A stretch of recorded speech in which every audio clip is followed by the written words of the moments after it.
जाहिर है यही यही यही वे बात है जो हमें जाननी चाहिए। जो लोग अभी भी संदेह कर रहे हैं यह आप पर निर्भर है, लेकिन जो लोग खोज रहे हैं, क्योंकि हम 8.5 अरब इंटरनेट उपयोगकर्ताओं को देख रहे हैं, लेकिन जो लोग इसमें हैं, जैसा कि ओलिवर ने कहा, बच्चे की तरह मत बनो जहां तुम हमेशा वही रहो और हमेशा दुखद खेल के बारे में सोचो, खुशहाल खेलों के बारे में नहीं सोचते। ऐसे समय आते हैं जब आप दुखी होना चाहते हैं, लेकिन खुशहाल पक्ष को भी देखिए। और मेरे भाई अल ने तो पहले ही इसे स्पष्ट कर दिया है।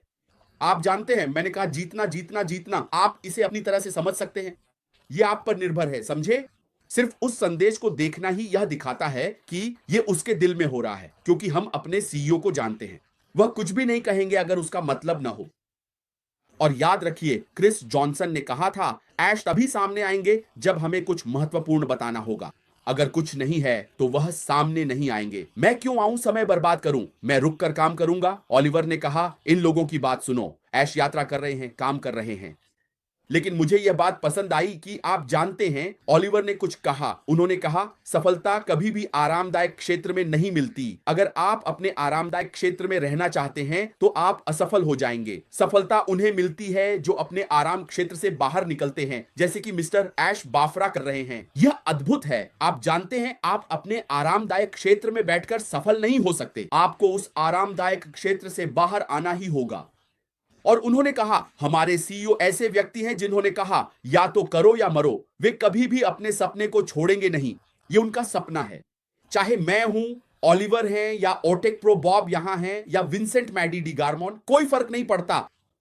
हम सब गायब हो सकते हैं, लेकिन यह व्यक्ति कभी भी किसी भी हाल में अपने सपने को नहीं छोड़ेगा। यह ऐसी चीज है जो सीधा उनके दिल में है। और मेरे भाई ओलिवर ने कहा, या तो करो या मरो। उन्होंने खुद यह कहा था। हमने उनकी ओर से यह नहीं कहा, हम सब ने यह सुना है। उन्होंने कहा, मैं इसे करूंगा या मैं मर जाऊंगा। आप जानते हैं, यह कुछ ऐसा है जिसमें आपको वह विश्वास होना चाहिए। हम सब यहां केवल विश्वास के कारण हैं। हम इसमें विश्वास करते हैं। इसीलिए हम यहां हैं, क्योंकि हमें पता है कि जिस चीज पर हम खड़े हैं वह एक दिन साकार होगी। हम श्री ऐश बाफारा के सपने में विश्वास करते हैं, इसीलिए हम यहां हैं। यह विश्वास से ही आता है। जिनका विश्वास कमजोर था, उनके साथ क्या हुआ? वे गायब हो गए। लेकिन जिन्होंने इसे शुरुआत से देखा, वे वहीं थे, इसे देख रहे थे। आप जानते हैं, जैसे ओलिवर ने कहा, जब वह आए उन्होंने इसे देखा, सब कुछ देखा और कहा, नहीं जानते हो क्या, यह चीज बाजार में धूम मचाएगी। आज तक ओलिवर ने अपना विचार नहीं बदला है। हाँ। आज तक ओलिवर इस चीज के बारे में बात करते हैं, जानते हो? वह कहते हैं, एक ऐसी कंपनी जो आपको इतना अधिक मूल्य देगी, इतना अधिक मूल्य, और उपयोगकर्ता के अनुकूल होगी, और भी बहुत कुछ। एक ऐसी कंपनी जो दिल से चलती है। आप जानते हैं, बहुत सारी बातें हैं। आप इसे किसी भी तरह से देखें, आप जानते हैं, यह एक आंदोलन है। ऐश इसे अलग नजरिए से देख रहे हैं। यह एक आंदोलन है। वह आगे बढ़ना चाहते हैं, वह लोगों की जिंदगियों को बदलना चाहते हैं, समझे? सिर्फ अपनी जिंदगी ही नहीं, बल्कि उनका मानना है कि अगर मैं यह चीज ओलिवर को दूं तो क्या ओलिवर किसी की जिंदगी बदल सकता है? यही ऐश देखना चाहते हैं। क्या बॉब किसी की जिंदगी बदल सकता है?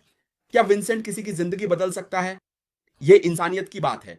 और मैं बस तुम्हें धन्यवाद देता हूं मेरे भाई। तुमने बहुत सारे ऐसे बिंदुओं को छुआ जिन्हें मैं बार बार नहीं दोहरा सकता, लेकिन यह वाकई में अद्भुत था। तो जब तक हम यहां हैं, हमारे पास अभी भी समय है। मैं बस अपने भाई बॉब के पास वापस जाऊंगा। अगर बॉब, तुम्हारे पास कोई एक संदेश है जो तुम देना चाहते हो। बॉब, क्या आप वहां हैं या आप गाड़ी चला रहे हैं? अगर आप बस स्क्रीन पर आकर हमें कुछ बता सके